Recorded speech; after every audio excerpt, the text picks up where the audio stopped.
మాదిగ కుల దండోరా 6వ సంవత్సరంలోకి అడుగు పెడుతున్న సందర్భంగా నిర్వహించనున్న సమావేశాన్ని విజయవంతం చేయాలని నాయకులు పిలుపునిచ్చారు.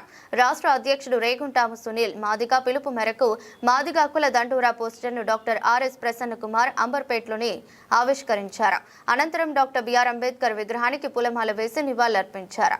ఈ సందర్భంగా డాక్టర్ ఆర్ఎస్ ప్రసన్న కుమార్ మాట్లాడుతూ ఈ నెల 27న మధ్యాహ్నం 1 గంటకు బషీర్బాగ్ ప్రెస్ క్లబ్ లో జరగనున్న సమావేశానికి అంబర్పేట నుంచి భారీగా తరలివచ్చి విజయవంతం చేయాలని కోరారు. మాదిగ కుల దండోరా రాష్ట్ర ప్రధాన కార్యదర్శి బోయ వెంకటరమణ ఆధ్వర్యంలో జరిగిన ఈ కార్యక్రమంలో చల్లగుంట్ల శ్రీనివాసరావు, గోల్డ్ శ్రీనివాస్, బోయ వెంకటరమణ మాదిగ తదితరులు మాట్లాడారు. ఈ కార్యక్రమంలో రేణుకా మాదిగ, మనోజ్ మాదిగ, దేవానంద్, కె రమేష్ నాయక్, చిట్టెల యాదగిరి మాదిగ, భాను ప్రకాష్, రంజిత్, అశోక్ పాల్గొన్నారు.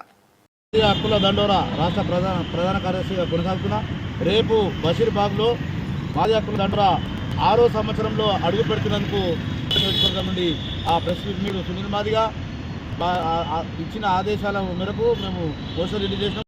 6 సంవత్సరాలు పూర్తయిన సందర్భంగా మాది హక్కుల దండోరా మన రమణ ఎంఆర్పిఎస్ నాయకుల ఆధ్వర్యంలో మన భాను ప్రకాష్ గారు, అలాగే శ్రీనివాస్ గారు, రేణుకమ్మ గారు, మన రమణ గారు, వివిధ కార్యక్రమంలో పాల్గొంటున్న ఇతర ఎంఆర్పిఎస్ నాయకులకు అందరూ కూడా శుభాకాంక్షలు తెలియజేస్తూ ఉన్నా, అభినందనలు తెలియజేస్తూ ఉన్నా. ఈ రాష్ట్రంలో ఉమ్మడి ఆంధ్రప్రదేశ్లో నుంచి తీసుకుంటే దాదాపుగా సుదీర్ఘ పోరాటాల అనంతరము అణగవేయబడినటువంటి జాతి ఏదైతే ఉంది అంటే అది మాదిగ జాతి.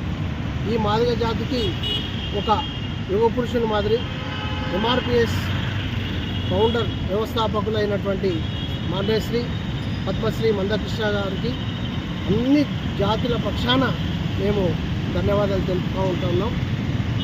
సుదీర్ఘ పోరాటం అంటే దాదాపు 35 సంవత్సరాలు పోరాడి ఈ యొక్క వర్గీకరణ అంశాన్ని, ఎన్నో జటిలమైనటువంటి సమస్యగా ఉన్నటువంటి ఈ అంశాన్ని ఎన్నో రాజకీయ పార్టీలతో పోరాడి వాళ్ళని ఒప్పించి మెప్పించి ఈరోజు సుప్రీంకోర్టు ద్వారా భారత రాజ్యాంగం ఇచ్చినటువంటి హక్కుల ద్వారా ఈరోజు వర్గీకరణ అంశాన్ని కేంద్ర ప్రభుత్వం ఇచ్చిన ఒక మహామాదిగా అని చెప్పుకున్నటువంటి నరేంద్ర మోడీ గారు ఇచ్చినటువంటి సుప్రీంకోర్టుకు రెఫరెండం ఇస్తే ఆ అఫిడవిట్ ద్వారా సుప్రీంకోర్టు రాజ్యాంగంలో బిల్లును పొందుపరిచినట్టుగా సుప్రీంకోర్టు తీర్పు ద్వారా ఈ వర్గీకరణ అనేది పరిష్కరించబడింది.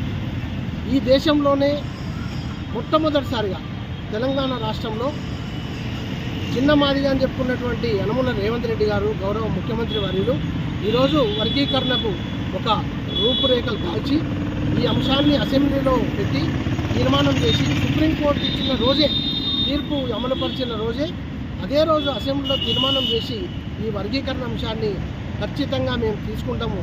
ఈ దేశంలోనే ప్రప్రథమంగా ఏదైతే ఉంది వర్గీకరణ చేసిన రాష్ట్రం అంటే ఇదొక తెలంగాణ రాష్ట్రం మాత్రమే. ఈ కాంగ్రెస్ ప్రభుత్వానికి ప్రజాపాలన కొనసాగిస్తున్న శ్రీ గౌరవనీయులు రేవంత్ రెడ్డి గారికి మాదిగ జాతుల పక్షాన మేమందరం కూడా ధన్యవాదాలు తెలియజేస్తూ ఉన్నాం. అంతేకాకుండా పెద్ద మాదిగ అని చెప్పుకున్నటువంటి చంద్రబాబు నాయుడు గారు అక్కడ ఈ రాష్ట్రంలో, ఉమ్మడి రాష్ట్రంలో మాదిగలకు ఎవరికైనా న్యాయం చేశారు అంటే అది తెలుగుదేశం ప్రభుత్వంలోనే.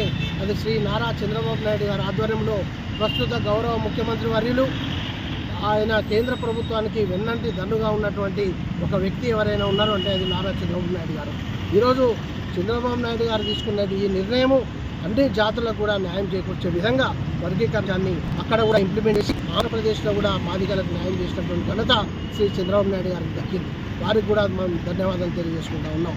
అంతేకాకుండా ఈ రాష్ట్రంలో ఎవరికి ఏ అన్యాయం జరిగినా ఈ మాదిగ జాతుల పక్షాన పోరాడుతున్నటువంటి మాదిగ హక్కుల దండోరా అనేది ఈరోజు 6 సంవత్సరాలు పూర్తి చేసుకున్న వసంతంలో అడుగుపెట్టిన తర్వాత రేపు జరగబోయేటువంటి బషీర్బాగ్ ప్రెస్ క్లబ్లో శ్రీ గౌరవ మంత్రివర్యులు శ్రీ అల్లూరు లక్ష్మణ్ గారి ఆధ్వర్యంలో రేపు ప్రోగ్రాం పోతున్నందుకు ఈరోజు ఈ యొక్క పోస్టర్ ఆవిష్కరణ చేయడానికి మమ్మల్ని ప్రత్యేకంగా పిలిచినందుకు ధన్యవాదాలు తెలియజేసుకుంటూ రమణ గారికి, మన భాను ప్రకాష్ గారికి, శ్రీనివాస్ గారికి, రేణుకమ్మ గారికి, ఇక్కడ పాల్గొన్నటువంటి నాయకులందరికీ, మనకి ఎప్పటి నుంచో మాదిగ ఉద్యమంలో వెన్నంటి దన్నుగా ఒక చౌదరీసు కమ్మ కులానికి చెందినటువంటిగా అయిన వ్యక్తి అయినటువంటి గడ్డం శ్రీనివాస్ గారు కూడా మందకృష్ణ వెంబడే దాదాపుగా 30 సంవత్సరాల నుంచి కొనసాగుతూ ఆయన తన సేవల్ని మనకిచ్చారు.